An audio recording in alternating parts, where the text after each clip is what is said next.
Dave, please go ahead with the welcomes.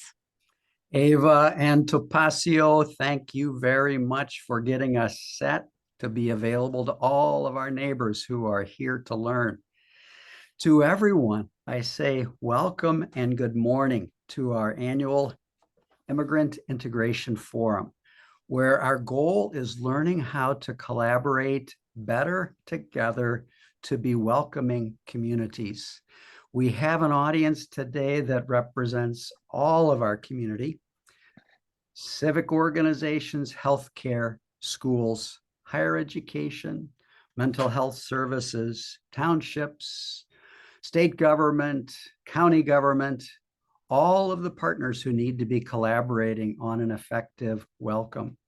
We know that this is a time of fantastic opportunity to welcome and strengthen our communities. We also know that it's a time of great risk because we are burdening the systems that respond greatly with inadequate resources and the need to create new solutions. Today, our focus is building capacity in order to meet this need and this challenge. I have a request for you to help us with the sign-in. If you would please, in your Zoom identity for this meeting, make sure that your name in your visible box, your presentation, is the correct name that you'd want to be listed as. And if you need to make a change, go up to your box to the three dots you see in the upper right, click on that, and you'll find a pathway to rename to a name that will then be your record of attendance in this meeting. I want to shout a big thank you to the Illinois Department of Human Services and its Bureau and Office of Welcoming Centers, which has made this event possible. Big thank you to all of the community collaborators who have thought through what the community most needs now and have helped in the planning of this event, the framing of what's most important, the themes and the processes. And that's Ali Tarek, Karen Doyle, Dulce Dominguez, Deanna Juarez, Nancy Garcia, and I will acknowledge our staff members in a bit as well. Thank you all for advising the direction of this event. And I'll have a chance to thank our incredible presenters a little bit further into the program. Overall today, we're here to learn what's going on in the world regarding movement of peoples and how is that affecting us in our region and in our state. What are the things that are working well here in our response to this unprecedented change in the world and change in migration? What are the things that are the most urgent difficulties? We follow that learning with a panel that's going to address 7 of those most immediate urgencies. And that's going to be another opportunity to learn innovative ways to be responding in our communities. Finally, we're asking the panel to also share their best practices regarding, in these circumstances where the need and opportunity for support is so high, but the resources are so low and staff are feeling such a burden, as well as volunteers, as well as leaders. How is it that you're coping with this? Give us ideas about what is working for you. And finally, we're going to close this event with the purpose to inspire commitment, cooperation, and service for strengthening our welcome. All that happens this morning is going to be shared with you, available to you in 4 ways. The meeting will be recorded. The PowerPoint presentations will be shared. The resources that get posted into the chat will be shared, and there will be some resource gathering on a Google Sheet that also will be available to you. They'll be available to you through a landing page at DuPageFederation.org, and you'll receive an email following this event that will guide you to the page. When the event closes, we're going to ask for your feedback. as you exit the Zoom meeting, an invitation will come to you from Zoom to link to a survey where you can give us feedback. We'll also send that link to the survey in the follow-up email. As we hear presentations today and a panel addresses us, I do encourage you to use the chat to comment, to ask questions, to add resources or value. When you are asking a question that you're hoping for a response from a presenter, I encourage you to do a double hashtag in front of the question so that we're able to mark those. And my thanks to my colleague, Rosa Acela, who will be monitoring the chat, and she will be feeding questions both from the Spanish language room and from the main language room, English room, to our presenters. Okay, now let's get to the good stuff. Dave, may I have the microphone back for a moment for two small record keeping and housekeeping items.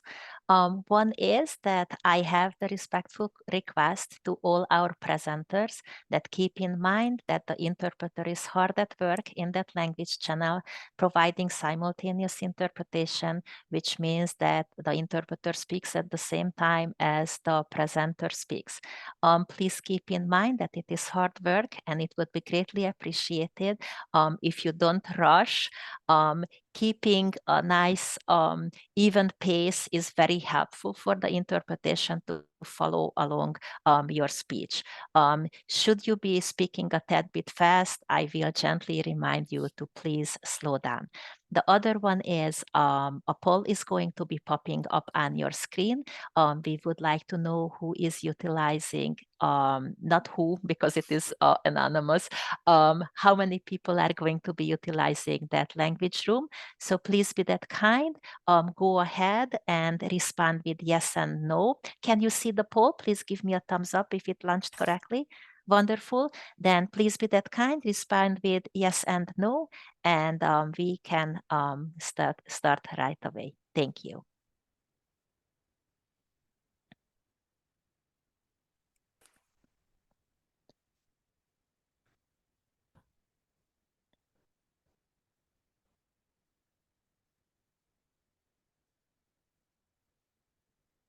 The poll is for everyone because it is a yes or a no question. Will you be utilizing the Spanish language interpretation channel this morning? Please either click yes or click no. And please go ahead, Dave. We can continue. I will just close the poll when I see the responses popping up. Thank you all for letting us know. And Ava and Topacio, thank you for the reminder to speak at a pace that can be interpreted. We're thrilled today to have Lisa Khalil as our keynoter. Lisa collaborated with Susan Sperry to create this presentation when Susan's circumstances called her away this morning. Lisa is the Director of Case Management at World Relief Chicagoland, where she has served in several roles since 2015. She has provided case management to hundreds of refugees and other immigrants, led adult education, managed services to immigrants who come from war-torn areas. Prior to this, Lisa was involved in international language and community development work, 15 years living and working with minority people groups in South and Southeast Asia and Eastern Europe, providing community development support, training local leaders, and leading national nonprofit organizations.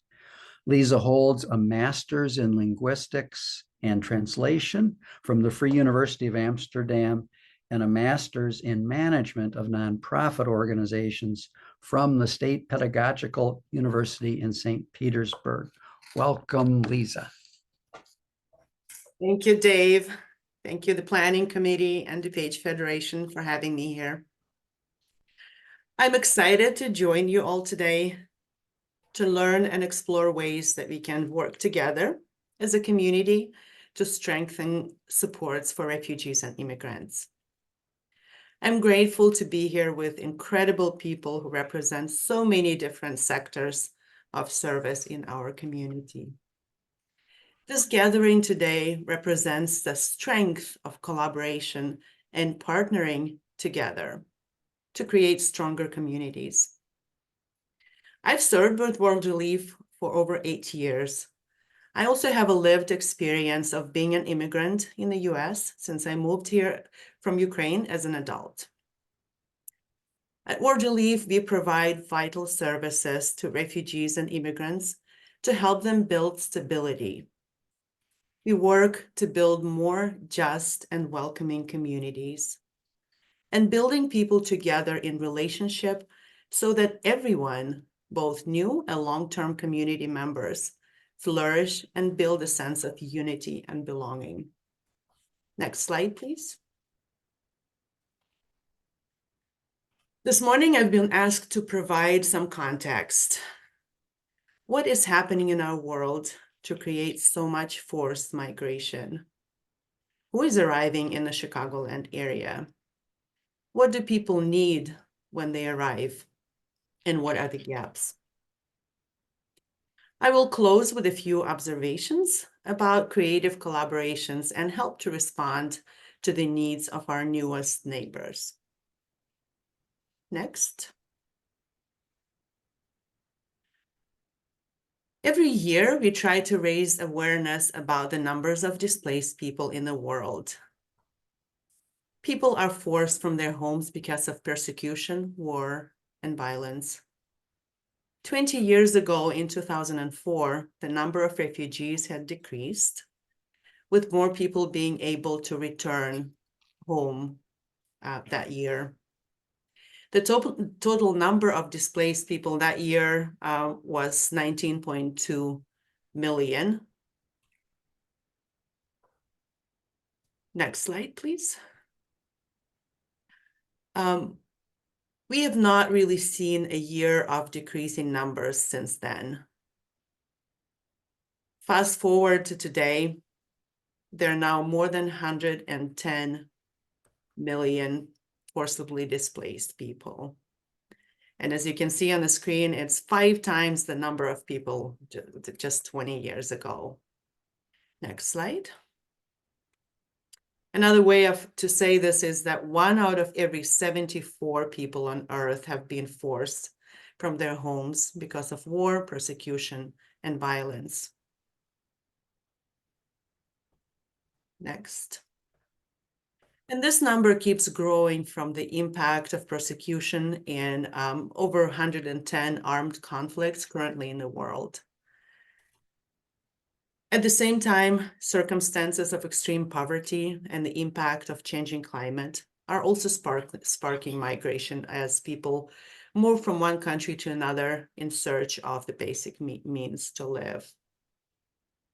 Next. Not surprisingly, children are disproportionately impacted by this crisis. They make up 41% of all forcibly displaced people. We are experiencing a global crisis of mass displacement. The numbers can be staggering, and it is important to remember that these large numbers represent individual people, families, and communities who are doing what humans in crisis have always done, fleeing towards safety. How does this impact us in Chicagoland? Over the past few years, our region has been a place of new beginnings for thousands of people fleeing for forced displacement. I will share some of the larger group categories with you. Next. Afghanistan.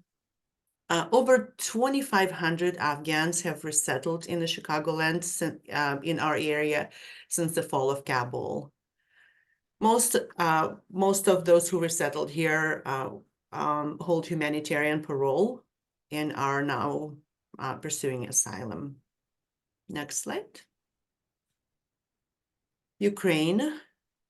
Over 30,000 Ukrainians have arrived to the Chicagoland area since the war began. The vast majority of Ukrainians were admitted to the US with a temporary humanitarian parole for 2 years. Next slide.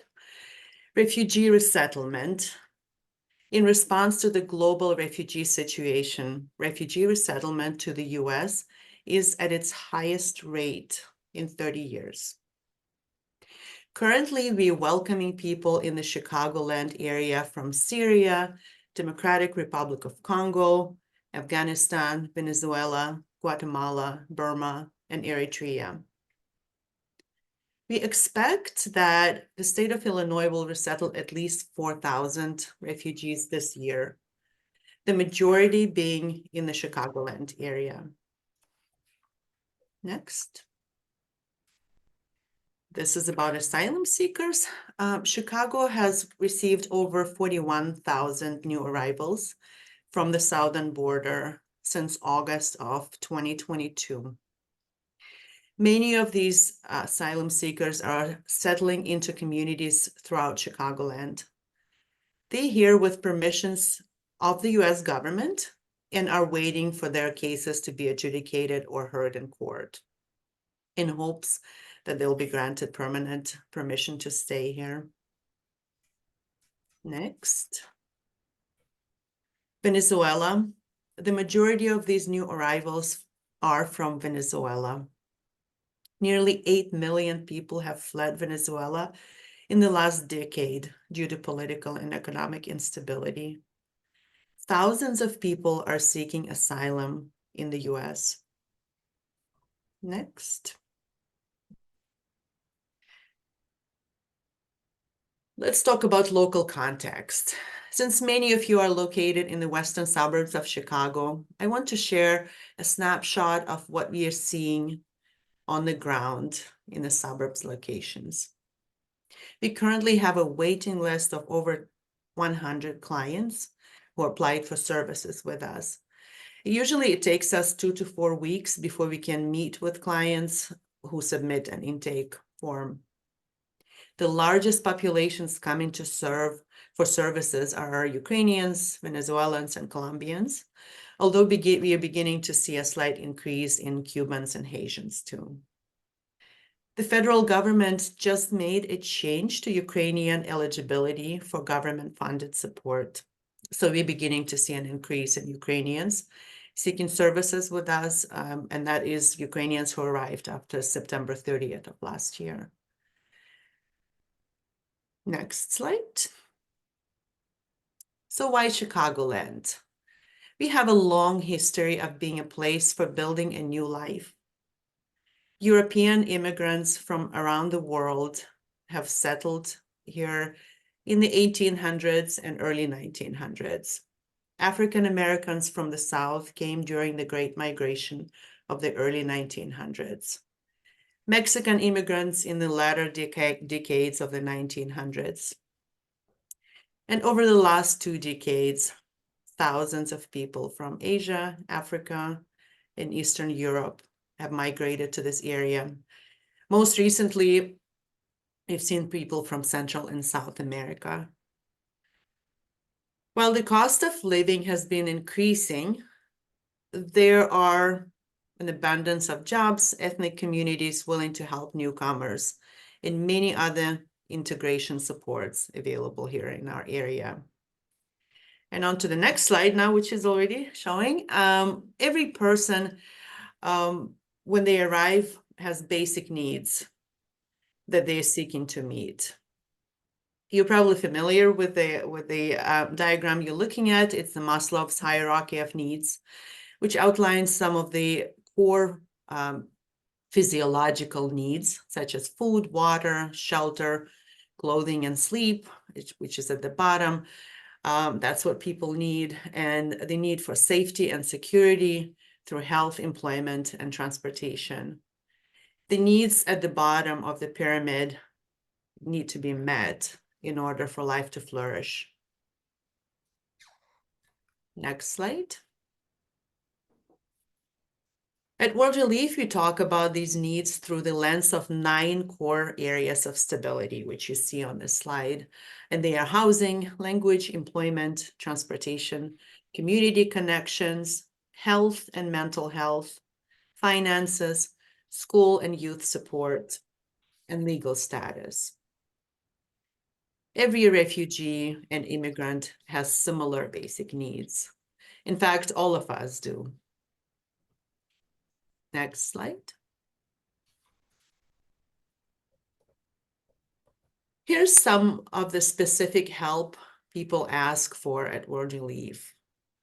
You see the list in front of you, and that includes housing, employment assistance, immigration legal services, free and charitable medical facilities, English classes, direct financial assistance for people in crisis situations, food pantries, and mental health counseling.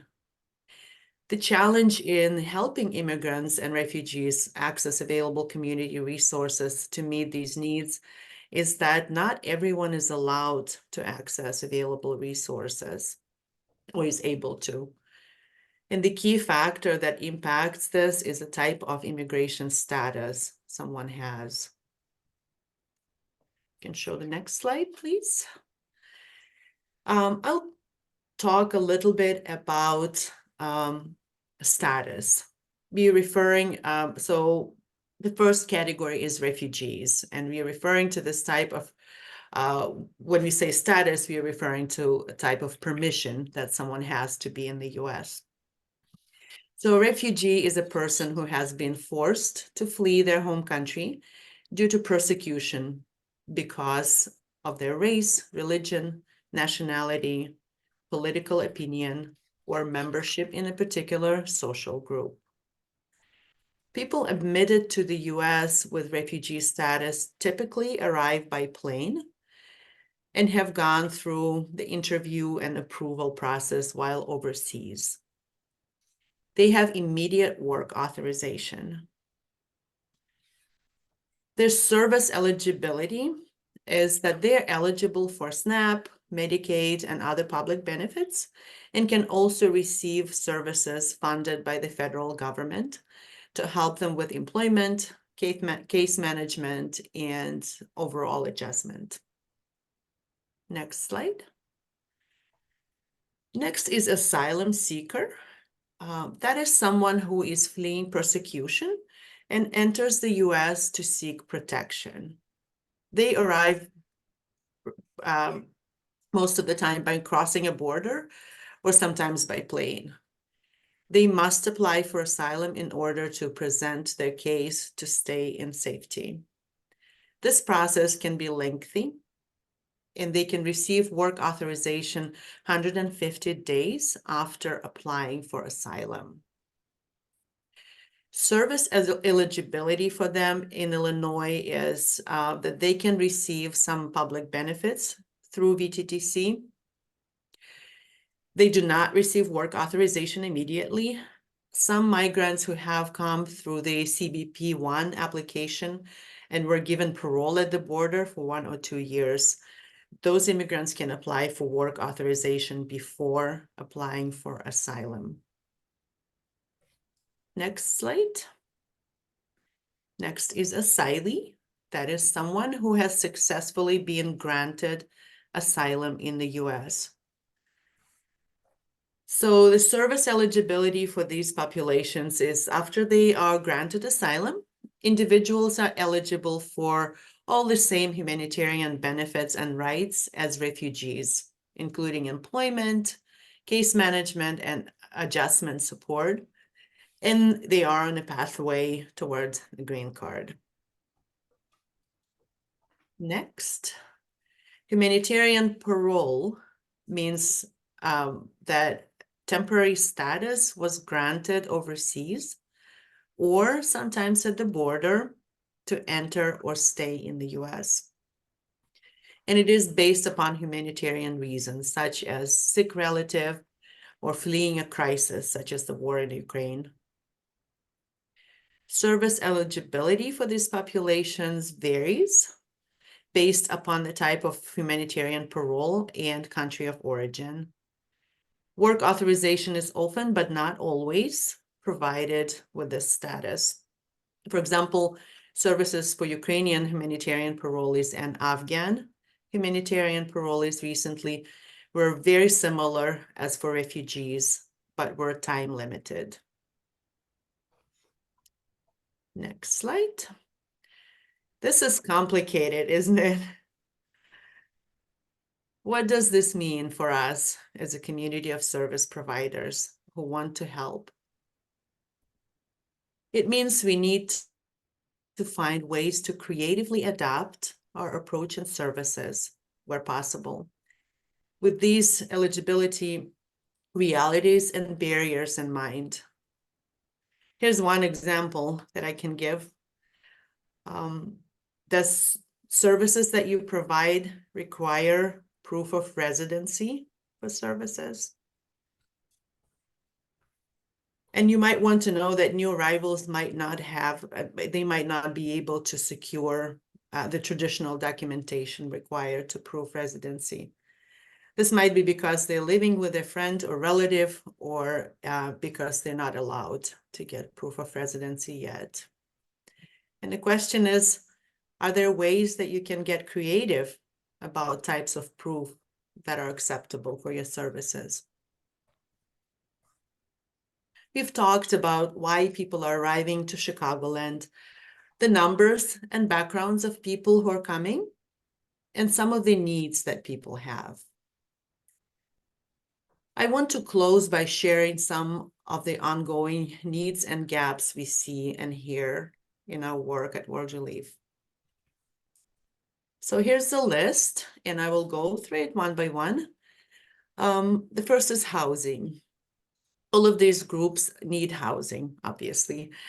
And we're in the midst of a national housing crisis, as I'm sure you know, in which cost of rental housing have risen significantly because there's not enough rental and multifamily housing. The causes of this are complex, and so are solutions.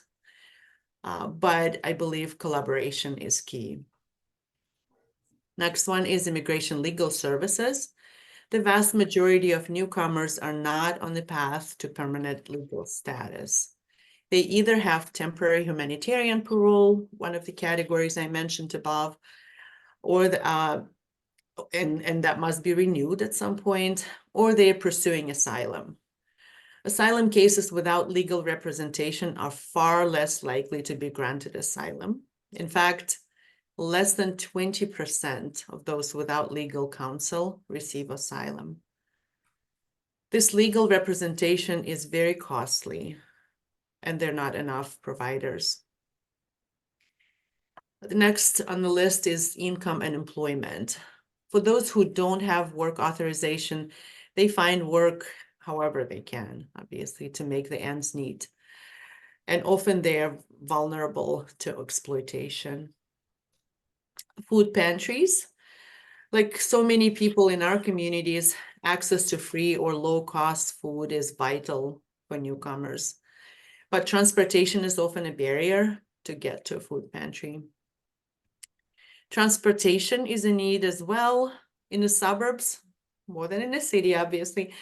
A lack of public transportation here in the suburbs presents a significant barrier to accessing the supports that are available. Mental health counseling. The trauma that people have experienced prior to arriving is immense. I won't go into the details here, but I do want to emphasize the importance of stability in other areas, along with supportive, contextualized health services. This is vital to walk with people amidst the trauma that they've endured. The last two items on my list are free and charitable health clinics. Those are especially important for those who are not eligible for medical benefits, but often transportation is a barrier here as well. And direct financial assistance, most of the time, this assistance is given to towards rent, utility support, medication, or emergency needs. Next slide. Next slide, please. Thank you. We believe that all of these needs provide an invitation for us to respond with the unique strengths and experiences each of us and our organizations have, to collaborate, to try and forge some creative solutions here. We have a long history of what is of that type of collaboration in our communities, and some examples include collaborations such as the DuPage Health Coalition, as many of you know about, or Early Childhood Collaborative, along with Southern Border Arrival Response, or COVID response throughout the Chicagoland area. Those are good examples of collaborations. Here's some examples of creative solutions we are seeing in our communities now to meet some of the needs of newcomers. For example, some food pantries, they give boxes of food to organizations or faith communities where newcomers go, so that they can more easily access and in emergency situations, they could access these food supplies. There's also an example of Chicago legal community collaborating to provide work authorization workshops to help large numbers of recent arrivals who are eligible for work authorization to apply. This maximizes resources and serves more people than any one organization could do. There's an example of a local church that launched a volunteer-run clothing closet, and new arrivals are their primary volunteers. Interestingly, they're shaping the program that helps them, and also gaining some experience that can then be used in a workplace. There are also grief groups that were formed that that provide that safe space for people to process their trauma, and in a supportive format, or to offer psychological and educational support. Word Relief has a home program where church and organization groups can provide financial support for asylum seekers. It's financial and also relational support. They help with at least 6 months of rent, that's part of the program, and provide vital support prior to work authorization while the family pursues their asylum process. I can go on and on. There's so many examples of creative ideas to meet needs, and no shortage of ideas that we can put into practice. And I wanted to leave you with this question. What is one idea that you have, one thing that we can do together to support new arrivals? We know we can go far when we go together. Thank you for having me today, and I'm hopeful about the changes that we can create together.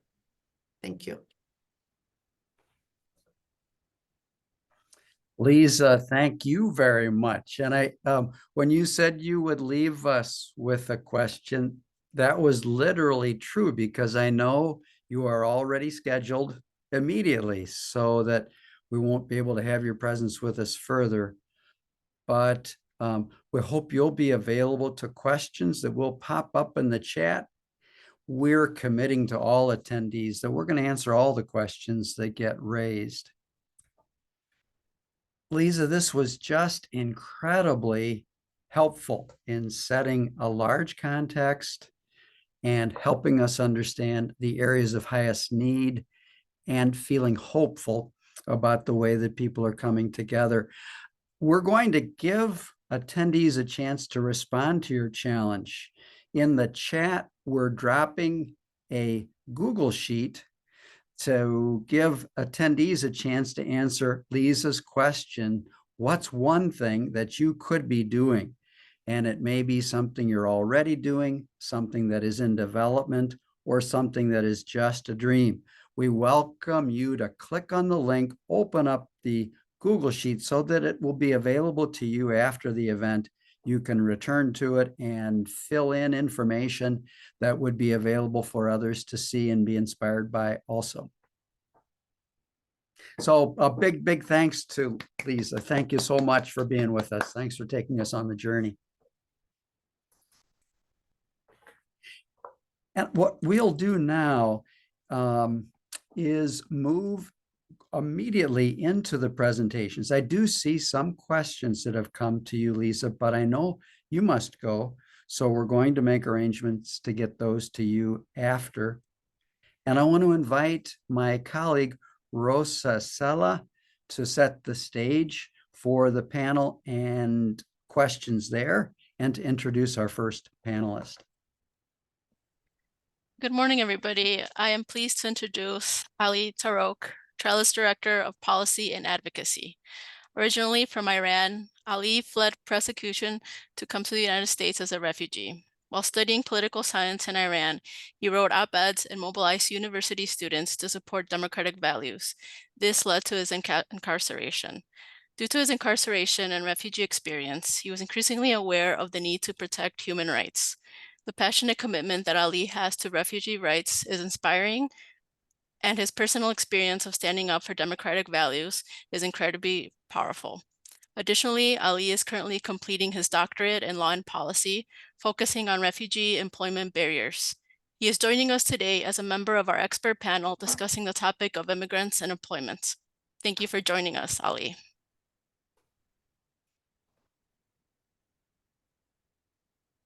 Thank you so much. Thank you for having me, and thank you, Dave, and DuPage Federation. And very excited to be here and share my personal and professional experience and also my knowledge. So Lisa kind of made my work a little bit easier, because when I was drafting my PowerPoint, I thought, okay, I need to define who is a refugee, who is an asylum seekers, because all the time I'm asked to why we cannot provide those kind of services to asylum seekers. How come, okay, some refugees receive some services, okay, how about parolees? So it's very, very complicated, and trust me, even the practitioners in the field, okay, sometimes they get confused. And every time, every day we face a new regulation or law. So, but just as a reminder, I would love to just mention under United States law, the Immigration and Nationality Act, a refugee is someone who is located outside of the United States, who is of a special humanitarian concern to the United States, demonstrate that they were persecuted of fear, persecuted or fear persecution due to race, religion, nationality, political opinion, or membership in particular social group. Also, who is not firmly resettled in another country, and who is admissible to the United States. And all refugees arrive through U.S. Refugee Admission Program, or USRAP, and they receive core services through refugee resettlement agencies, such as Lisa mentioned, housing, case management,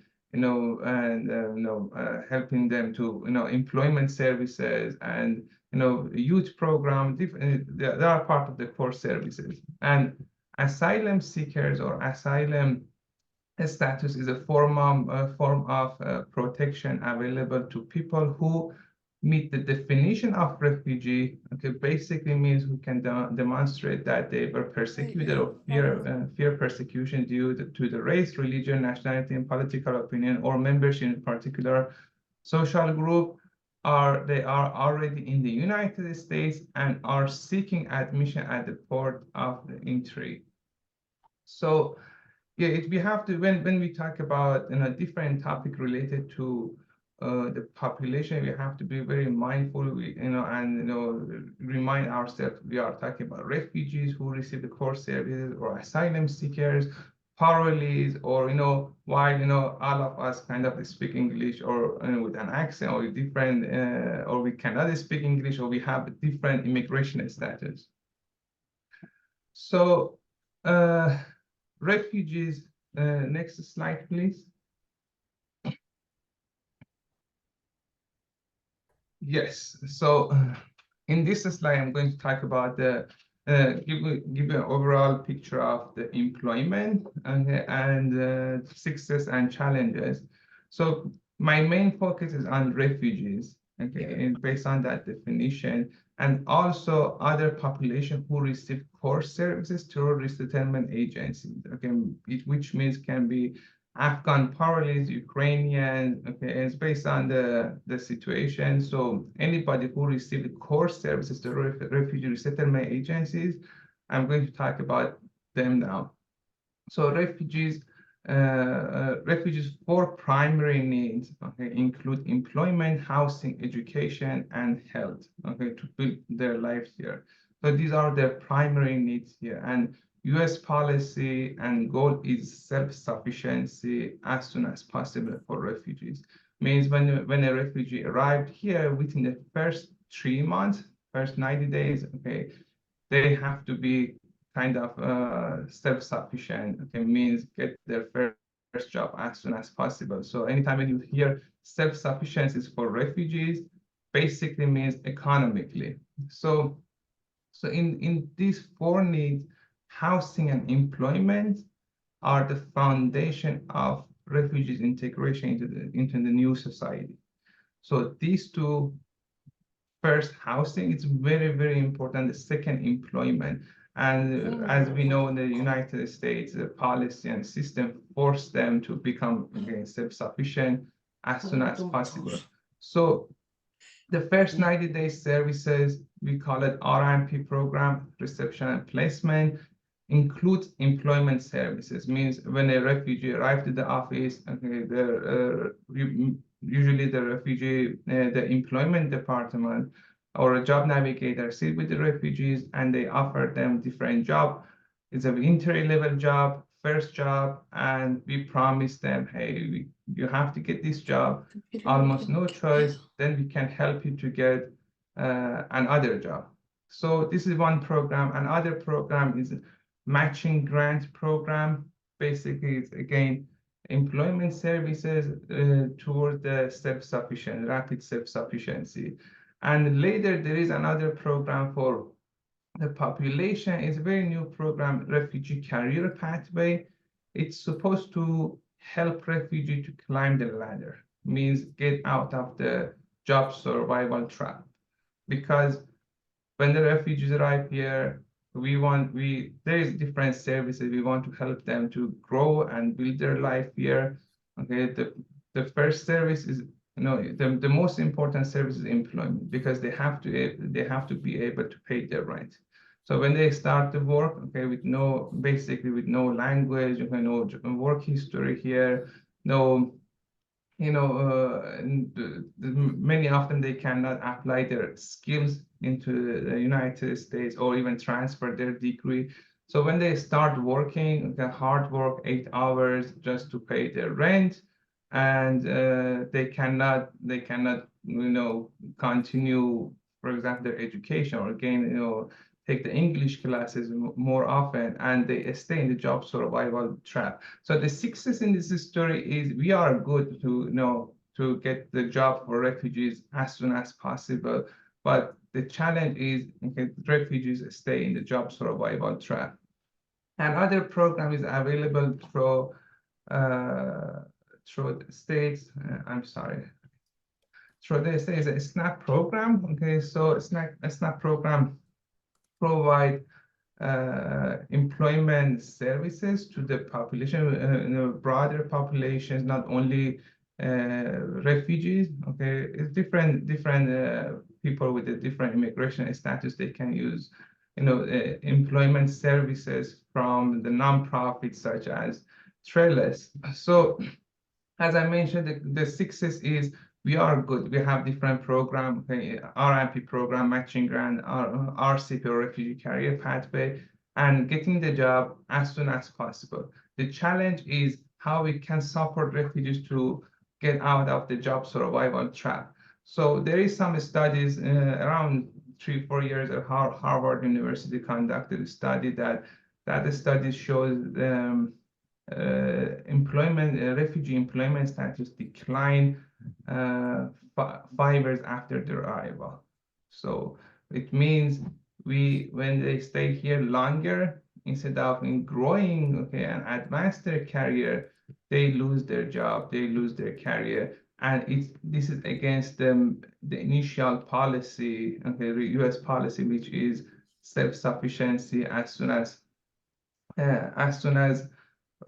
possible. And also in the success of employment for refugees, there are 4 stakeholders are involved, 4 groups are involved. First is the refugees, okay, is their personal passion or their goals, and this is one factor. The second factor is that practitioners, okay, from nonprofit, job navigators, nonprofits, social service providers, refugee resettlement agencies. The third factor is the employers, and the fourth is official. So this is my dissertation as well. So there is my initial findings shows that there is a lack of harmony or collaboration between officials or different offices at both state and federal levels. It means, as I mentioned, we have different programs. There is many grants available to support populations. However, these different departments or offices, they don't talk to each other so often. So sometimes they compete against each other. For example, I can say that lack of knowledge from employers. So I spoke with different employers, and they are not fully aware of the programs are available, and also they don't receive any kind of services such as cultural orientations. Okay, this is our job, this is our responsibility to raise awareness, to talk about the populations. There is so many misunderstandings, there is so many assumptions, stereotypes, okay, and as I mentioned, because of anybody who speaks English with an accent or do not speak English, okay, everybody call them refugees, while they are very different, okay, and the immigration status is different, and unfortunately, many of stakeholders, many of our employers, they don't know. Okay, this is one of the challenge that we need to work on it, and officials, as I mentioned, they don't talk to each other. Okay, so some programs they compete against each other, and also practitioners. When it comes to practitioners, because of the RMP program and first 90 days rapid job placement, they are really under pressure to provide services to their newcomers. When it comes to we have a newly arrived, okay, all their focus goes towards the newly arrived and other refugees who have been here enough or more than 6 months, a year. So it means because the resettlement agencies are overwhelmed, okay, they cannot provide more employment services to their client to climb the ladder. And the fourth factor is the refugees that after being here working hard in an entry-level job, okay, they really find themselves in the job survival trap, and they lose their hope, they lose their passion to grow or find a better job, and they feel, okay, this is what it is, and they try to keep their benefits more than thinking to find a better job and become fully independent from the public benefits. And I'm going to take advantage of this from call to action when I was thinking what should we do, okay? And because employment, it's a systemic barriers, individually we can work, we can raise awareness, we can reach out to different employers, okay, we can educate our community. However, there is a systemic barriers that requires our officials, our policymakers to bring more initiatives or create a new system. And for the call to action, Afghan Adjustment Act, one population that are in danger now. Okay, they will lose their benefit and also employment very soon is Afghan parolees. So basically, if you talk to officials, probably they would say, no, okay, they won't be deported. However, if we don't pass Afghan Adjustment Act, all of Afghans who arrive here after the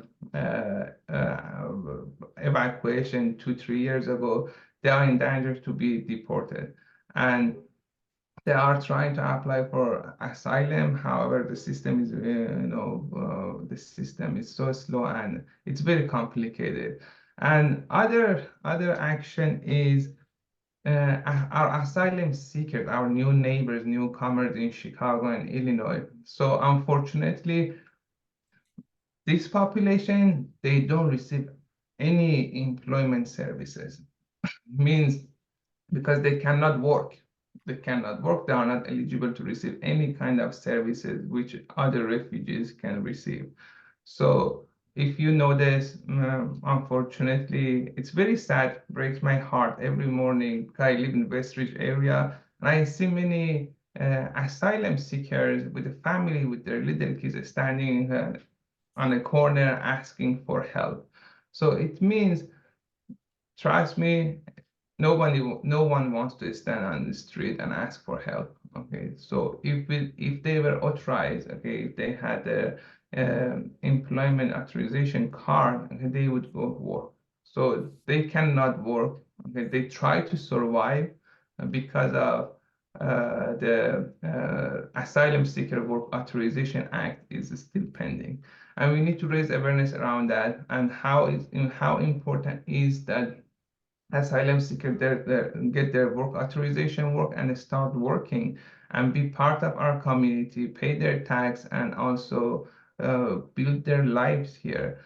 And that's it. And thank you for listening. I try to be fast. I know if I pass my time, I try to. Ali, thank you. Yeah. Thank you for your approach, which helps us understand, and for the action steps. Appreciate that so much. And I want to bring Summer Al-Zawawi to the mic to introduce our next panelist.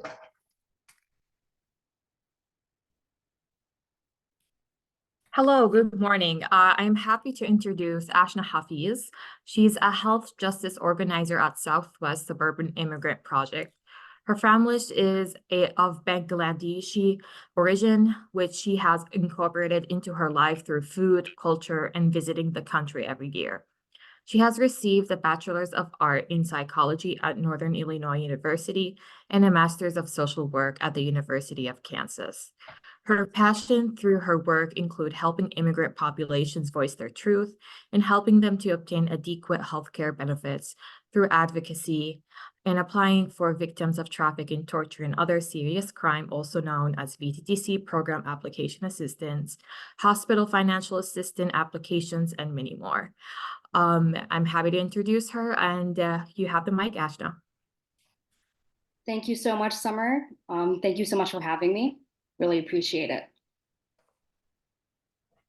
I'll just wait for the next slide. Okay, perfect. All right, good morning, everyone. As Summer mentioned, my name is Ashna Hafiz with Southwest Suburban Immigrant Project, located in Bolingbrook, Illinois. And today I will be touching on our agency's best practices on public benefits access for immigrant populations. Like Summer mentioned, I'm the daughter of 2 immigrant parents who struggled to make a comfortable and dignified life for myself and my sister. Watching my parents' hardships made me want to go into a line of work where I could assist and empower immigrant communities on a daily basis. I joined SSIP right at the initial peak of the arrival of asylum-seeking families from the southern border into our community and witnessed the collective leadership community-based organizations had to implement to meet the moment. Since then, we have tried a lot, learned a lot, and adapted quite a bit as well. At Southwest Suburban Immigrant Project, we field calls and visits from both newly arrived and settled immigrants. VTTC, which stands for Victims of Trafficking, Torture, and Other Serious Crimes, has been an extremely helpful benefit that we can offer and assist asylum-seeking families in applying for. As many of you may know, VTTC benefits may include medical assistance similar to Medicaid, food assistance similar to SNAP, and cash assistance similar to TANF. Due to the high demand for VTTC application assistance, which requires bilingual skills, we activated and trained community health workers at SSIP and implemented an intake by appointment system to schedule families on a weekly basis. At our highest intensity, we were seeing upwards of 40 individuals per week. To increase efficiency, but also effectiveness of appointments, our frontline team at SSIP supports in personally preparing the family with what they will need and expect for the appointment. One quick lesson from this work that we recommend is eliminating any appearance of bureaucracy from the appointment, like making and keeping copies of personal identification documents. We ask for only what's strictly necessary and upload it immediately to our personal data management system to avoid storing additional information for this vulnerable population. This gives the client a sense of safety and trust. Moving on to HBIA and HBIS redetermination. Since new enrollment for these programs is currently closed, we have focused our efforts on the need and promotion of redetermination assistance in order for clients to keep their benefits. This is a population that if they lose their benefits and also miss the grace period, it is not just able to re-enroll later.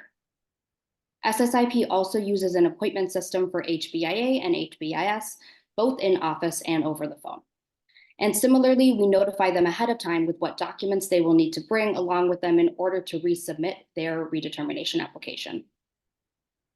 For individuals who do not qualify to continue in HBIA or HBIS, or cannot enroll in either program because of the current pause, SSIP is able to refer community members out to partner federally qualified health centers such as VNA or Aunt Martha's, where families can get immediately assisted with their health needs. By the way, this is the least that we can do for our community while we fight to restore full enrollment for HBIA and HBIS. If you haven't already done so, please reach out to your legislators and ask for full funding of these programs, because now would really be the best time to do so. At SSIP, we take pride in intentional learning. We make sure to stay open-minded and challenge our own practices consistently. If something is not working, we pivot. It doesn't matter how long we've been doing it. Here are some of the best practices that we want to share with you today. When it comes to public benefits such as VTTC, we empower community members to take control and ownership of their applications. Because we know that the ABE website is not the most friendly to navigate, during the appointment, we spend some time breaking down who IDHS is, how they are different to a federal agency, and tips for advocating for themselves on their own cases. For example, more than just providing the IDHS number to clients, we provide them with a colorful infographic that we designed on what to expect next. The goal with this is just to make the whole process less intimidating. Of course, with some cases, there are issues, and this is when we use our advocate power to either request expedited medical benefits or act as an intermediary for a community member. Secondly, as for many years, our organization has innovated with various workshop models. Assisting recently arriving families has not been the exception. A recent workshop that we held in March, for example, allowed us to assist 16 families all in one Saturday morning. Next slide, please. All right, due to the region-wide lack of capacity for public benefits navigation assistance with our immigrant populations, we've been taking on quite a lot of VTTC application assistance and redetermination assistance. SSIP is one of the few suburban immigrant-led and serving organizations, which means many immigrants in our area come to us via word of mouth. Our organization has had to hire and onboard new staff in the last 2 years, and like I mentioned earlier, we also had to activate and train existing community health workers, as well as tap our navigator base with training through the Immigrant Health Academy to help meet this demand. For workshops on the weekends, we have tapped and trained staff from across our organization, regardless of their department or area of expertise, because we believe that it takes a village and that we can't do it all ourselves. And that, of course, means beyond our organization and partnerships we have with other agencies has also been elemental. We have partnerships with many of you here, and that coordination has helped us regionally and has helped us avoid the sense of being siloed. Next slide, please. Finally, as we speak of best practices, a look internally is also warranted. The amount of application assistance our staff carries out on a weekly basis can naturally become overwhelming and affect wellness. In order to help our team cope effectively with stress, here are a few of the techniques that we have implemented internally. One, an appointment rest period, which means that we don't take any appointments the first week of every month to give our case managers a break from application assistance and the opportunity to shift to existing client follow-up and even more creative work like evaluating our processes and generation of new ideas. Two, during this week off from appointments, we have also begun to implement listening sessions periodically with our case managers so they can simply share out in a safe space, not just to process and debrief, but to check in on their wellness, mental health, and self-care.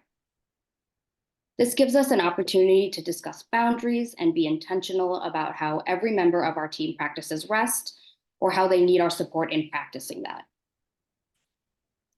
It has been a pleasure being with all of you this morning as we reflect together and share our experience. We hope you have potentially been able to take note of some new tips and practices and add them to your own public benefit assistance team and routine with your clients. Our immigration populations deserve to feel supported, empowered, and safe, as well as have adequate access to healthcare. And I'm thankful for the opportunity to be in a place with others who believe the same. Thank you so much. Thank you, Ashna. And I invite Rosa Sella to introduce our next panelist. I'm delighted to introduce Dulce Ortiz, the Executive Director of Mano a Mano Family Resource Center. Throughout her role as Executive Director, Dulce ensures that Mano a Mano fulfills its mission through strategic planning, programming, and community engagement. In addition to developing strategic community partnerships, she leads policy advocacy initiatives. Dulce's background as an immigrant from Mexico City has enabled her to advocate for underprivileged and vulnerable communities and use her knowledge and passion to build stronger immigrant families. Dulce is joining us today as a member of our expert panel discussing the topic of immigrants and housing. Thank you for joining us this year, Dulce. Thank you, Rosa Isela, and thank you for the DuPage Federation for putting this on. Really appreciate being here. So next slide, please. Just a little bit about Mano a Mano. Our service area is Lake County and parts of McHenry County. Our mission is to empower immigrant families to become full participants in their communities. We do this by offering a holistic approach. Just really briefly, we provide immigration legal services, adult education, employment and career services, kindergarten readiness.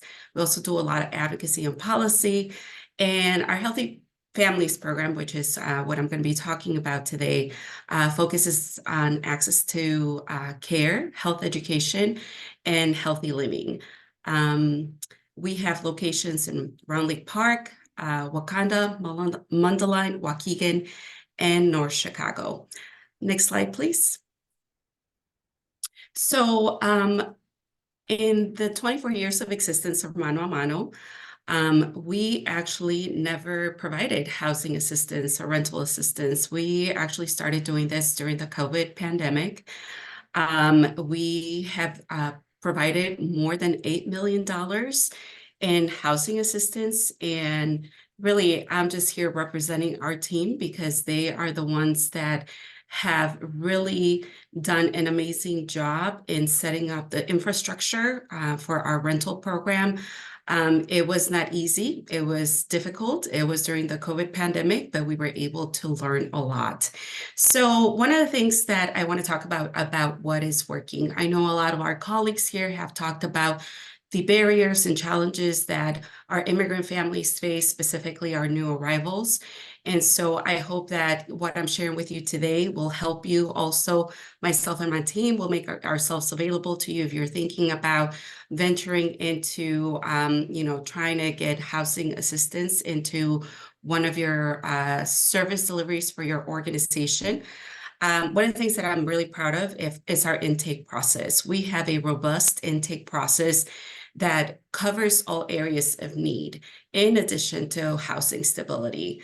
Our application is done via many ways. It can be done via phone, email, text, whatever is accessible to the client. Here, we're here to remove all barriers and challenges from our community members so that they're able to process their application quickly. We do have internal referrals. Most of our community members in need of housing come from the different programs that I mentioned a little bit ago. We also, because of our work with rental assistance during COVID, we established relationships with landlords in the Lake County area, which makes it a lot easier for them to be able to provide rental units to community members, especially new arrivals, because they know that they can trust mano a mano, and they know that, we are good on our word when we say that we are going to provide this rental assistance. Also, one of the things that our housing assistance program requires is for community members to find their own rental unit. We don't do the legwork for them. This gives capacity to our team to focus more on the applications. And also it helps the community member be more vested in the process. And so what we try to do is make sure that they bring a lease to us. And this also makes it a lot easier for our program to spend down the grants. All applications are filled by staff.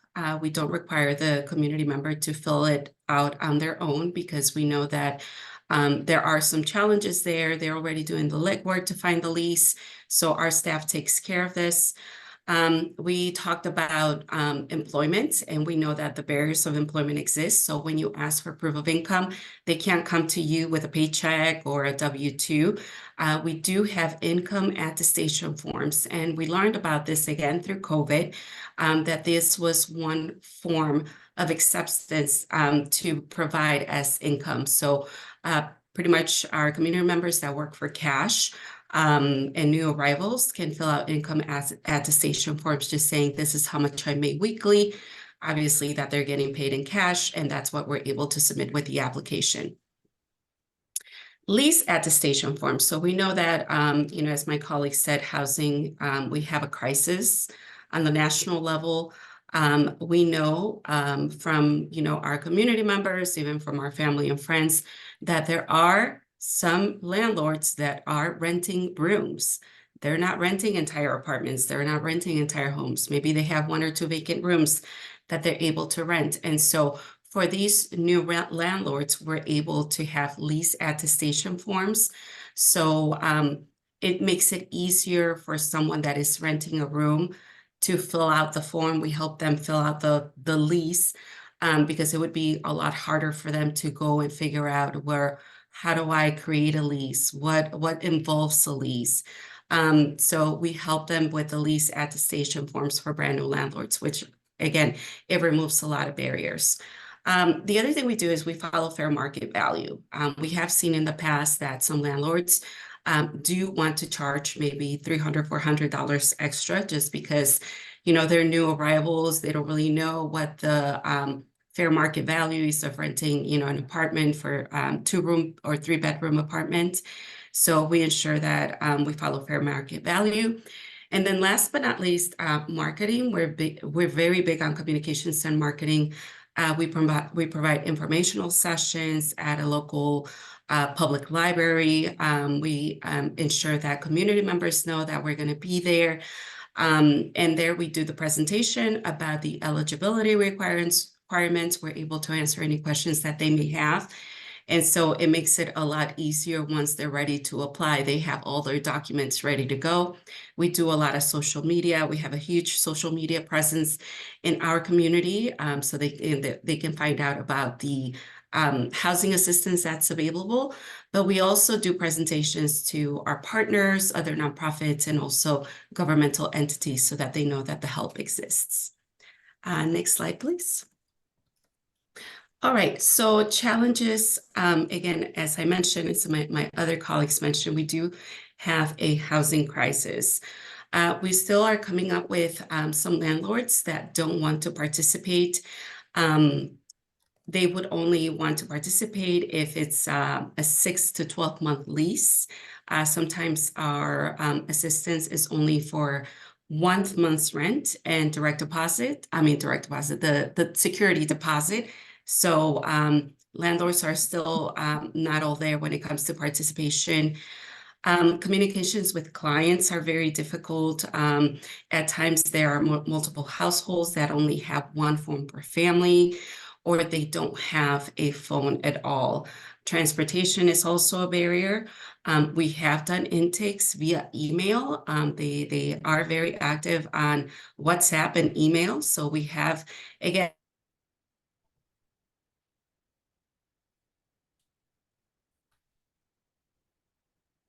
and whatever we can do, also our team,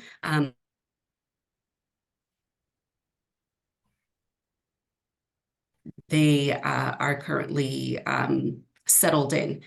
Many clients are also sub-renters. We have found out that families that are already established can accept 2 or 3 more families.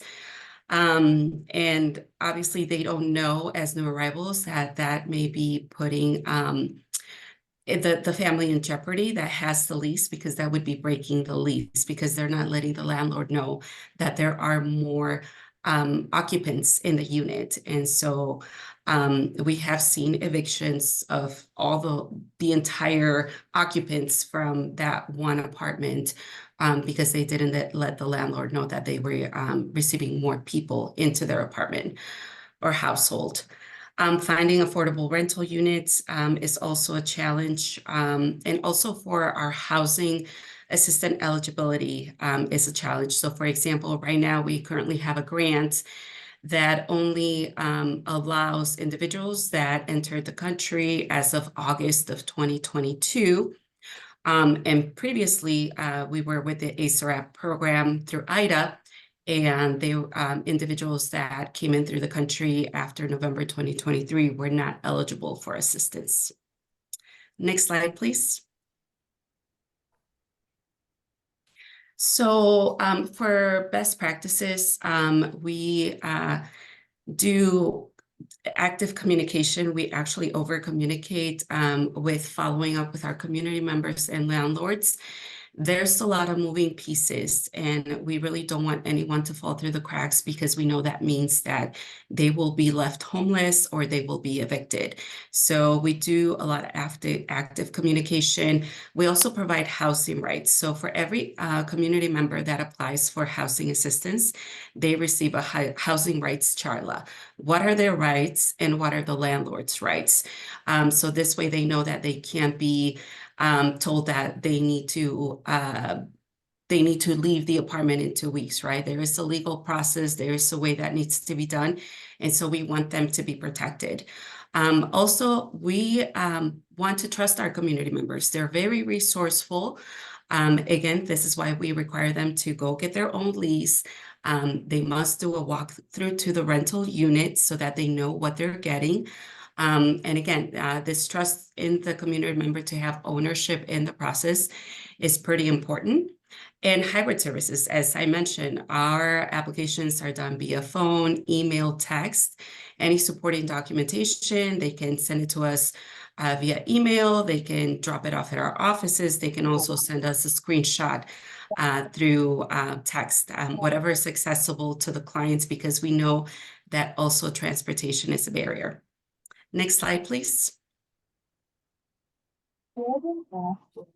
And then last but not least, for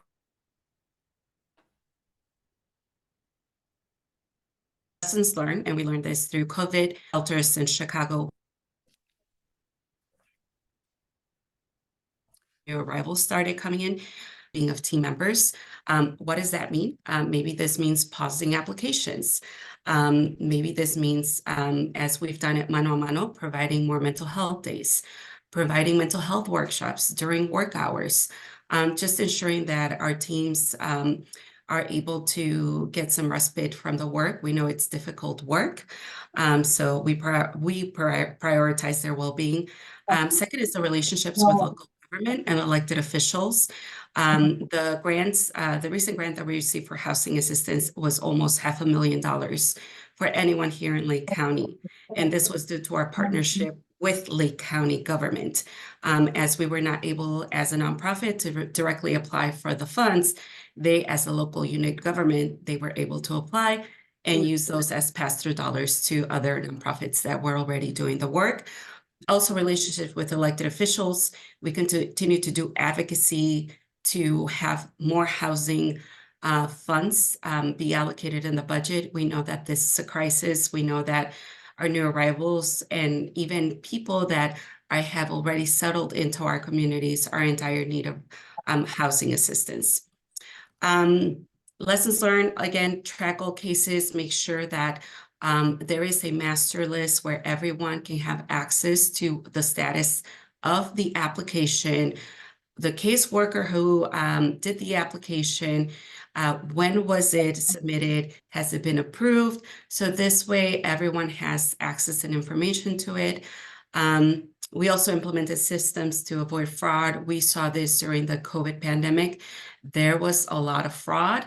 And so one of the ways that we do this is by verifying the landlords, not only through our county website, but also we request proof of ownership through the landlord. We also have weekly team meetings to really check on the status of the applications, but also see if there's any red flags on the tenants or the landlords. Last but not least, we all have grant reports. So don't reinvent the wheel. You can use your master list to be able to do those reports, track of all spending. Just make it easy for staff to have all the information for the reports. We know that reports are grueling, but you can organize your tracking systems in a way where you can have access to all that data at once. So that is the end of my presentation. Thank you so much again for having me here. And again, I'll stick around if you have any questions. I put my email address there. I'll put a phone number. Again, happy to be in touch. Thank you so much for the opportunity. Dulce, thank you so much for that insight into what's working, what are the challenges, and what we can do. That's fantastic. And as we get ready to move to the balance of our panel and our closing, I want to note that we have gotten behind in our schedule, and I want to ask a couple of things of our panelists and our audience as we go forward. So we have a wonderful offer from our panelist, Kara Murphy, to share information in follow-up to the event rather than during the live meeting now. So what we still have the good fortune to have Ellen, Sabrina, and Johannes with us. And Ellen, Sabrina, and Johannes, I would ask you to be thoughtful if you could and stay within a 4 to 5 minute period. And rather than go fast, maybe pick those most important things that you'd like to get across. Our goal would be to be at our closing call to action by 10:50. So now I want to bring to the microphone Ava to introduce our next panelist. Thank you. I would like to add just a quick sentence to Dave's warning. please do not speak fast. We are asking that you are mindful of the time, but also the interpreter. Please do not speak faster than you planned. That is making the interpreters work quite hard. I would like to introduce our next presenter, Ellen Miller. Ellen is the pro bono manager at the National Immigrant Justice Center. Prior to this position, Ellen worked in child and international protection with the UNHCR throughout Central America. She received her bachelor's in international studies from DePaul University. She also has a master's in international human rights law and a postgraduate diploma in psychosocial interventions for forced migration from the American University in Cairo, Egypt. She enjoys fresh air, traveling, volunteering, and artsy things. Well, thank you. Thank you all for having me. And I hear you, Dave, on timing. Thanks for our wonderful presenters. I will be that one with no slideshow. So hopefully these talking points will move a little bit faster with respect to also the interpreter. Thank you so much for making my words come across to all communities. My name is Ellen Miller, she, her pronouns, and I am the pro bono manager at the National Immigrant Justice Center with our headquarters in Chicago. We are a national organization, so we have like I said, our headquarters is in Chicago. We have 2 offices in the state of Indiana. Our policy and advocacy team is based in Washington, D.C.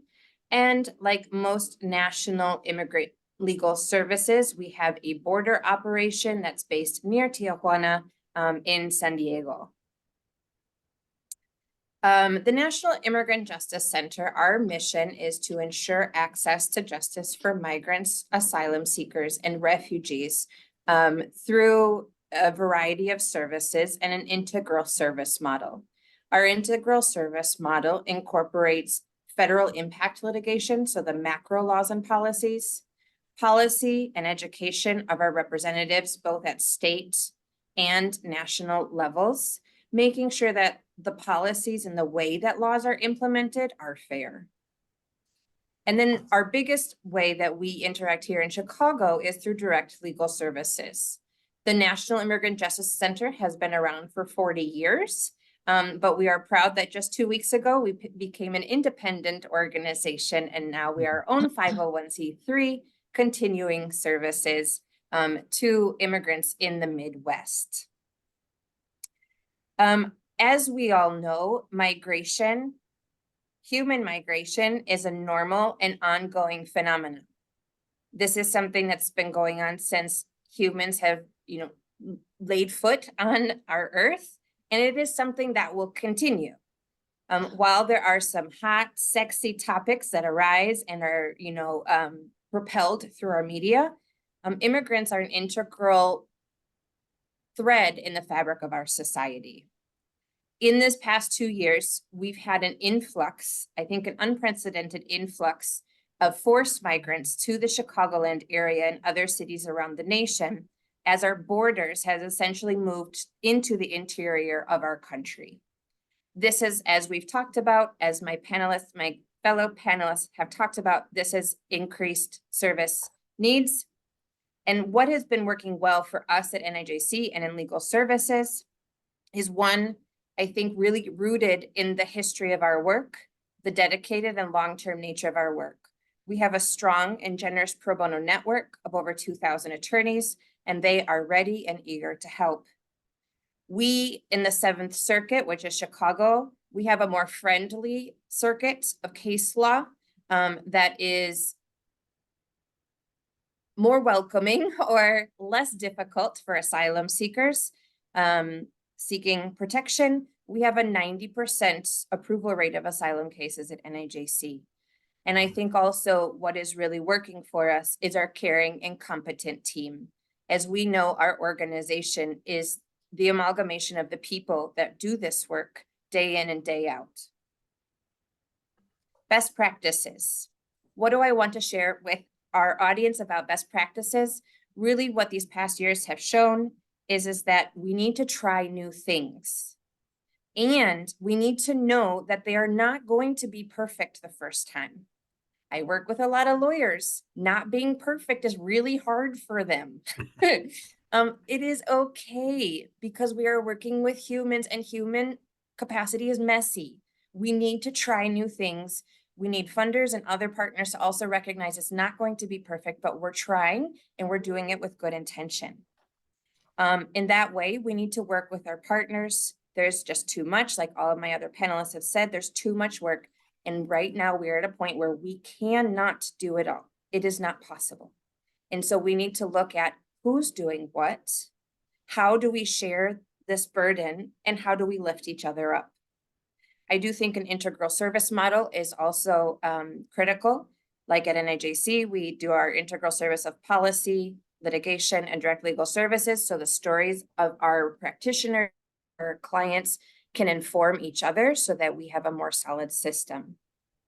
And I would also say, while there are always quick and sexy responses, that does not mean it's always the best way to use our resources.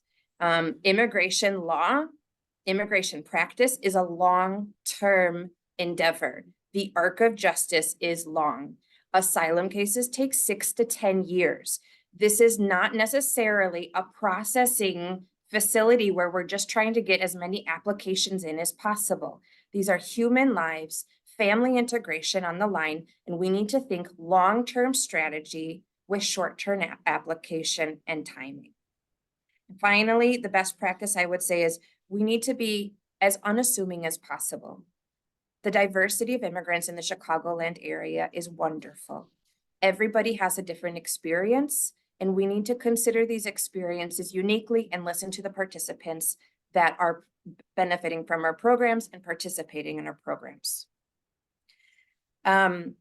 How have we addressed the response? There's lots of information. I will drop in the chat after I'm done speaking, a resource we have on our website about legal services. The resources are aimed for applicants and for asylum seekers. Please spread the word. Please make sure that they have information. One other area that we've been able to bolster our services this year is with an AmeriCorps Vista member who has exponentially grown our language network.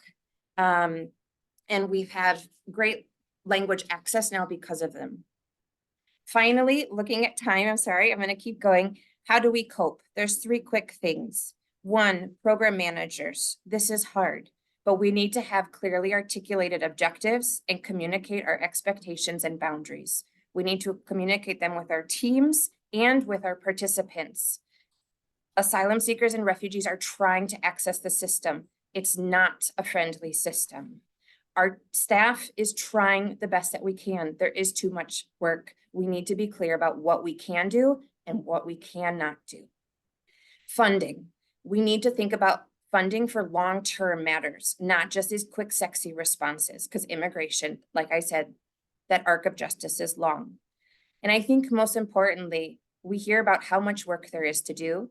We also need to celebrate the work we have done and the work we are doing.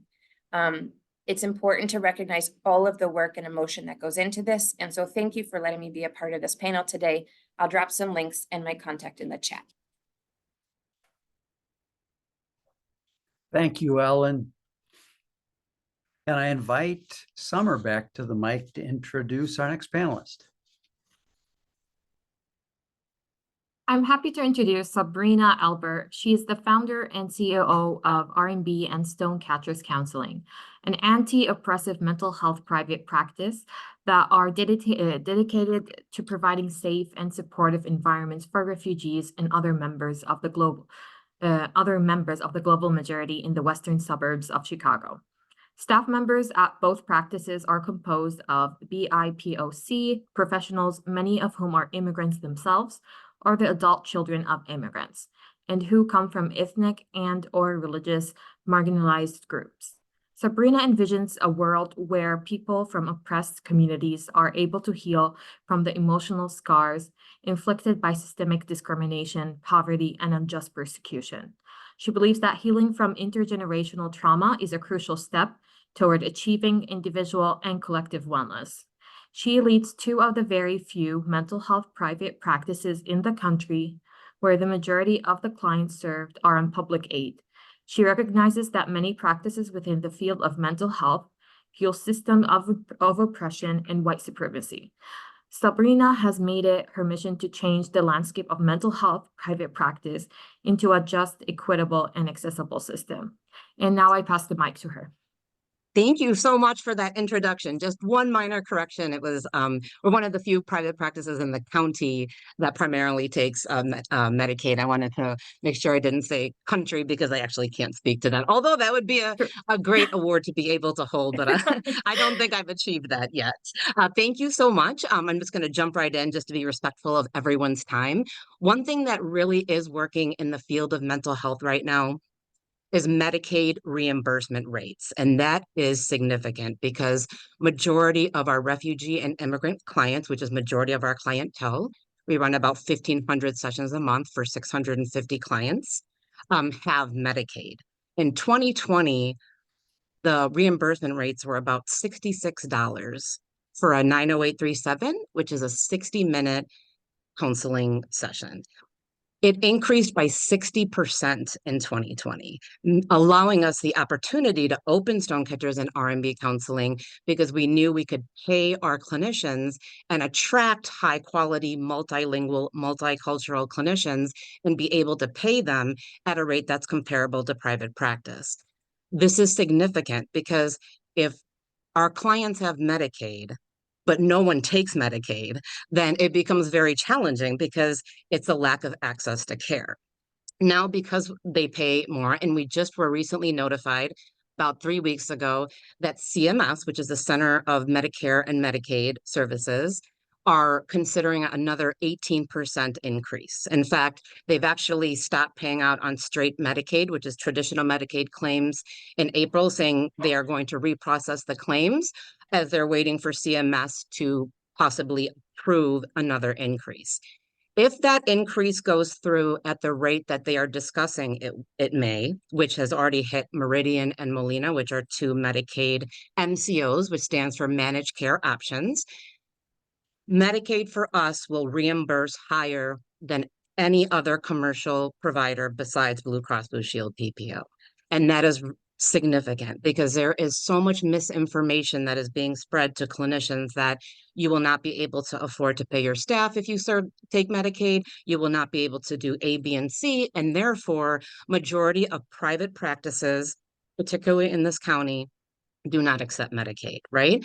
Which creates an unnecessary burden on our amazing nonprofit community mental health centers to carry this huge burden. And oftentimes, we've been waitlisted for 2 years and we have 16 therapists on staff who are majority full-time. So that's just to give you an idea of how many referrals are coming in.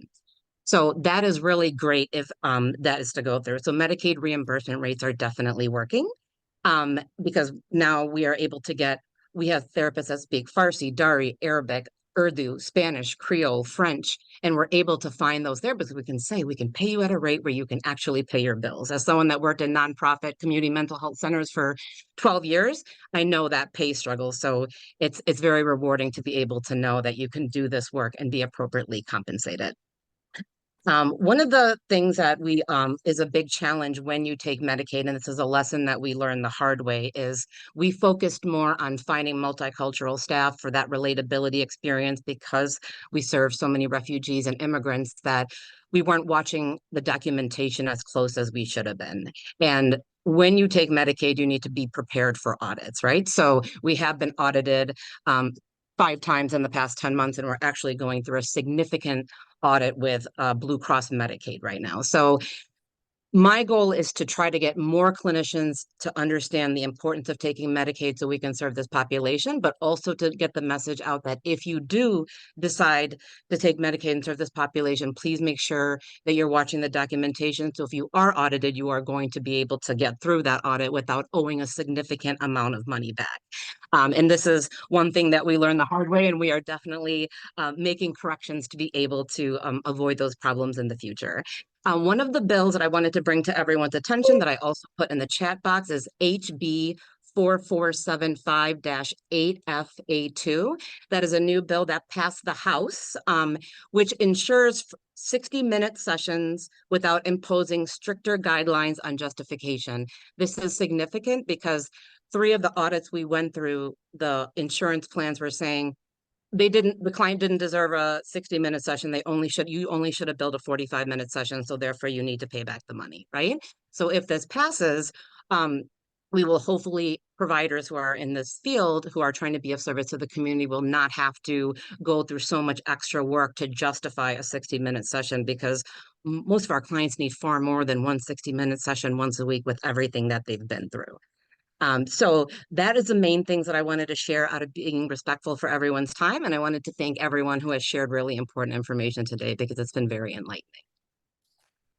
Sabrina, thank you very much. And you dropped into the chat that number, House Bill 4475 HFA2, and that's in the Illinois House of Representatives, awaiting people's demonstration of support. Tell your legislator about the value of that. Excellent. Thanks, Sabrina, so much. And now I want to invite Rosa Isela back to introduce our final panelist.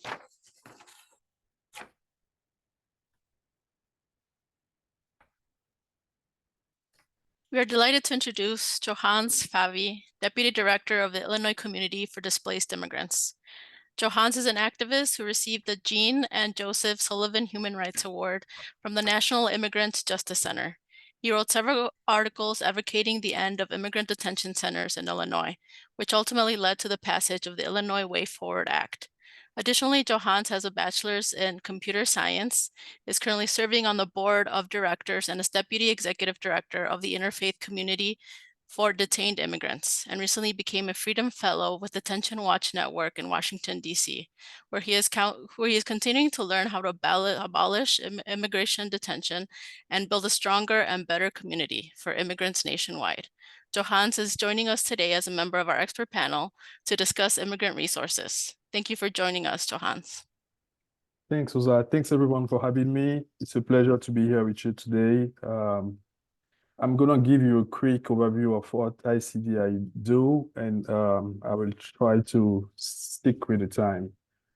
So ICDI, the Illinois Community for Displaced Immigrants, provide direct services, clothing, housing, and guidance to help new arrival migrants navigate the U.S. system more effectively. It has been grading and helping asylum seekers for the past 17 years, and grading migrants at a Greyhound station many years before the Operation Lone Star started to target Chicago. ICDI has 3 main programs and a network of over 300 trained volunteers and mentors dedicated to upholding the dignity of newly arrived migrants by offering various types of support to help them become self-sufficient and achieve the American dream. As my colleague Lisa said earlier, in the month of April, we have about 41,000 individuals that have arrived to Chicago, and 16,000 of them have been resettled by the city with the help of Catholic Charity and New Life Center and other nonprofit organizations like ICDI. Our essential team graded 88 people as for yesterday at the Greyhound station just for this month, and provide assistance to migrants from the landing zone, distributed snack bags, clothing kits, and other essential items, receive support from volunteer and donors in the communities, collaborate with the North Aurora Seventh-day Adventist Church and Hernandez Middle School volunteers to assemble over 200 hygiene kits, first aid kits, clothing kits, and snack bags. Collaborate with our Savior Lutheran Church in Arlington Heights to collect donations of hygiene kits and kitchen essentials for the new arrival. We also coordinate furniture pickups for our new housing participants living in the shelter to settle in our community. Our case management program served this month 65 participants, assisted 1,200 people at the second largest shelter run by the city, helped them apply for VTTC benefits. Then we continue to provide hygiene items and clothing with the help of New Life Centers and our Welcoming is an Essential program. So our third program is our housing program. And this month, we were able to place a family from Venezuela in a housing setup in Naperville through one of our partner, British Community. We facilitated the transition and the move for a family from Venezuela who is now living in Joliet. And we also successfully transitioned a Colombian family and a young woman from Guatemala that left from our community-based housing in Palatine. What is working for us? What is working well for immigrants is our soft and wrap around case management program, which provide comprehensive support for navigating public benefits application and assessing housing opportunities.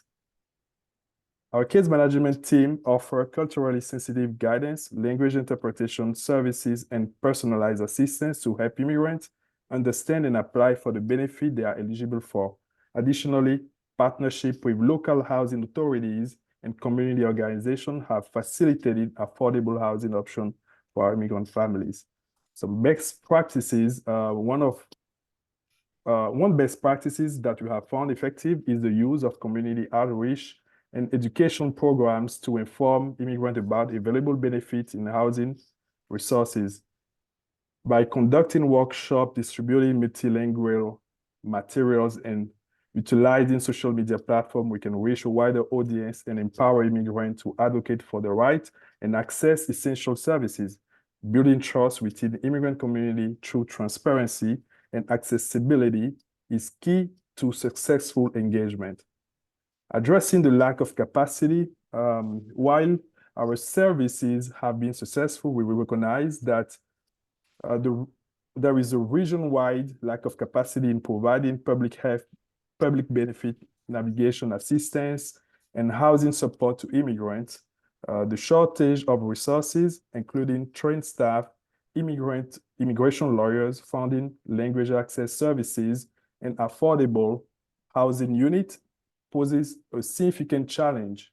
And to cope with those issues, we implemented the following strategy. We have a collaborative partnership. I'll just go over this bullet point pretty quickly.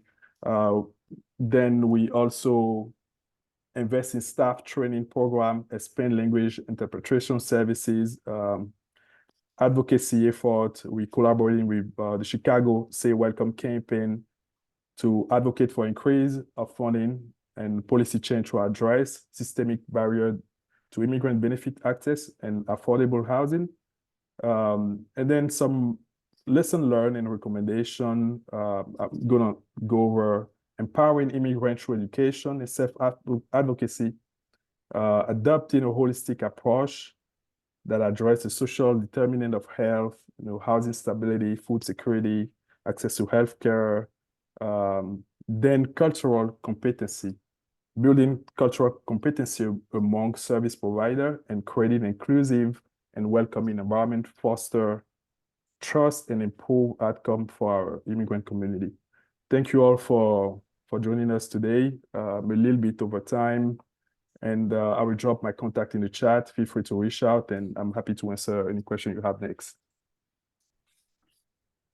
Johannes, thank you so much for sharing that information with us and giving us that insight into the breadth of work and the quality of work that you're doing.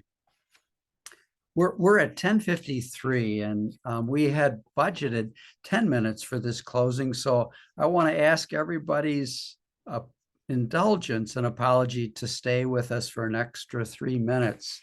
It's my pleasure to move us toward action, and by inviting Nancy Garcia-Guillen to introduce her colleagues from SSIP to raise up our vision for action. Nancy is the Director of Civic Engagement at Southwest Suburban Immigrant Project, a social justice organization in Bolingbrook. She oversees implementation of initiatives to promote the civic engagement of her community through nonpartisan voter registration, access to legal representation, and community education. Welcome, Nancy. Good morning, everyone. Thank you so much for the invitation, Dave, to be part of the forum for this year. As you mentioned, I'm the Director of Civic Engagement at Southwest Suburban Immigrant Project, SSIP in Bolingbrook, and we're really excited to introduce some of my colleagues from the advocacy team, Maribel, Claudia, and Louis, to provide the closing remarks and the call to action as we conclude this forum. I will pass it over to Maribel to get us started. Thank you, Nancy. Hello, everyone. My name is Maribel Trujillo. I am part of SSIP as a community health worker. It is a privilege to be part of an organization whose priority is to be able to provide information about resources available to improve the lives of migrant families in our community. As a community health worker at SSIP, one of the first team members to hear from the community members every day when they call to our office looking for resources. In addition to helping community members apply for financial assistance via immigrant family support. SSIP has built a reputation of being trustworthy and responsible to the needs of members of our community. All the work that we do will not be possible without our partners' organization, many of whom are here today, and a daily commitment to strengthening the voices of the most vulnerable. One thing that is motivating me every day to do part with the organization is to be able to help people obtain health insurance benefits from programs such health benefits for adults, health benefits for seniors. Even though those programs are temporarily paused, we're helping with determination. And another program we're hoping to fill our application is family planning and BTTC. Taking into account that being able to have medical insurance is a universal right.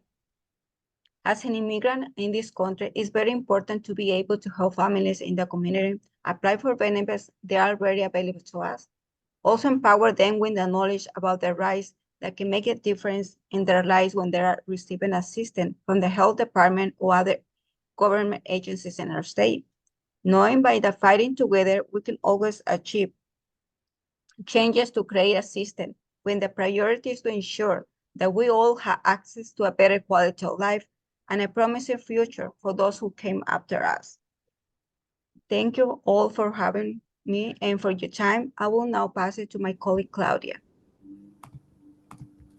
Good morning. Thank you, Maribel. As you mentioned, when we work together, we can truly achieve anything, like the programs we have been able to get in the state of Illinois.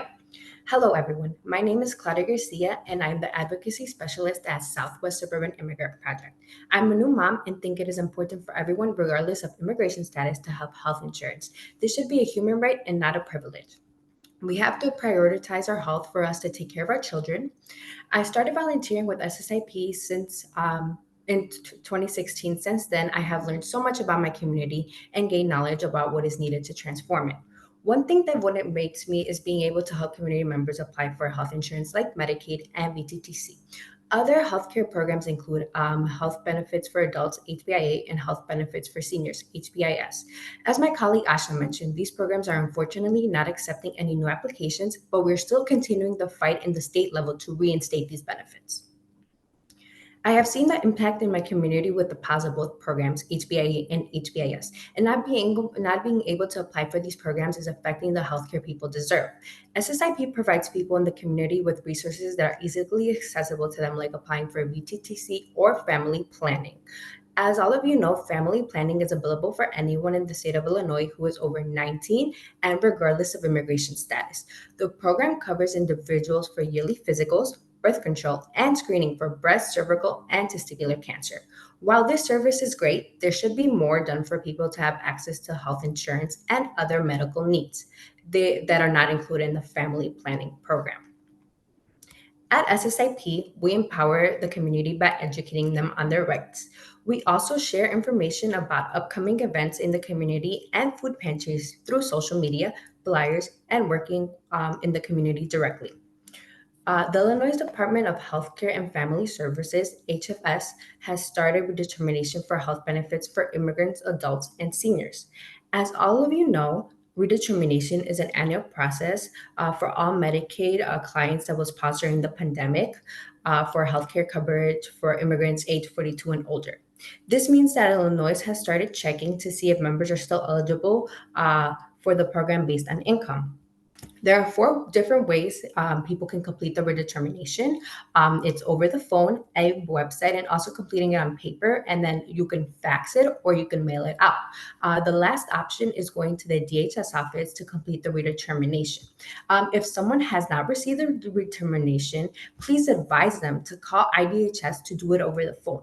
Since these programs are no longer accepting new applications, it is crucial that existing participants are able to keep their life-saving health coverage.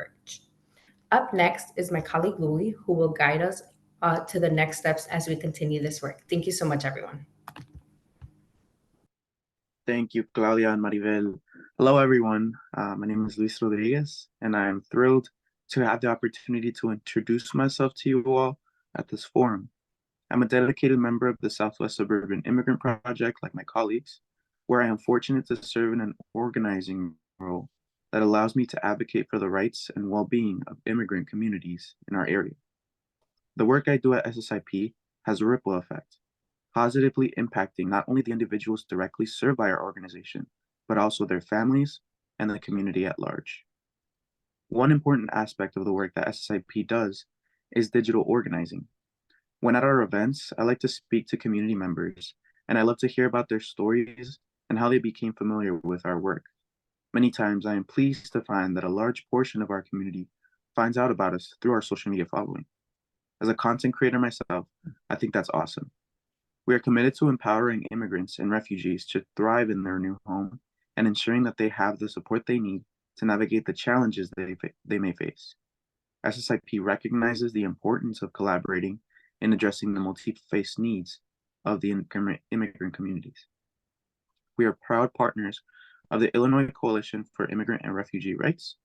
We work to provide comprehensive support services, including healthcare access like PTTC assistance and legal assistance like changes of address to both recent arrivals and long-term community members. We fight hard to make things happen in our communities, and a testament to that, I would like to highlight the opportunity that many people in our community, including myself, will have by obtaining updated standard driver's licenses and state IDs for the very first time, regardless of immigration status. And we're working closely with the Secretary of State to ensure that the transition is smooth. Through these collaborative efforts, we strive to create a network of support that promotes the health, safety, and well-being for all immigrants and refugees in our area.